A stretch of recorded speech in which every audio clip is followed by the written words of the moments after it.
আগুন লাগছে, আমরা রানিং কাজ করতেছি 12:50 টাইমে, ওই দিক দিয়ে আমাদের 11:50 দিক দিয়ে আগুন লাগছে। তখন আমাদের বসেরা বলতেছে যে তোমরা সবাই নামো, নিচে নামো তাড়াতাড়ি, আগুন লাগছে। পরে আমরা নামছি, নামার পরে বাইরে দেখি যে এমন অবস্থা, জানালা দিয়ে ধোয়া বাইরেছে।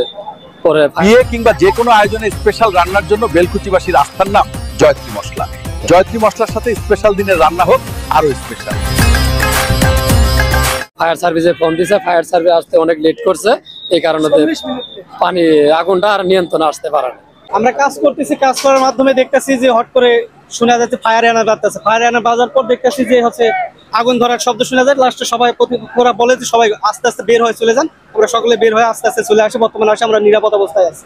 না, বর্তমানে আল্লাহর রহমতে কোনো কিছু ক্ষতি হয়েছে না বা কোনো কারো ক্ষতি হয়নি। ওইখানে যে ট্রিটমেন্টের মাল থাকে, আপনার বডি আছে, কার্টনের এইগুলা ক্ষতি তো অনেক হয়েছে, প্রচুর ক্ষতি হয়েছে। ওখানে আপনার কার্টন আছে আর কি, বডি কমপ্লিট, এটা ইনফেকশনের ট্রিটমেন্টের বডি, শিপমেন্টের মাল সব, হ্যাঁ সব শিপমেন্টের মাল। এখনো কমে নাই। ভিতরের অবস্থা এখনো ভয়াবহ। ফায়ার সার্ভিসে কেমন কাজ করছে ওরা? ফায়ার সার্ভিস আসতে প্রচুর লেট হচ্ছে, রাস্তার যে আমারও ওই জন্য ফায়ার সার্ভিস আসতে লেট হচ্ছে।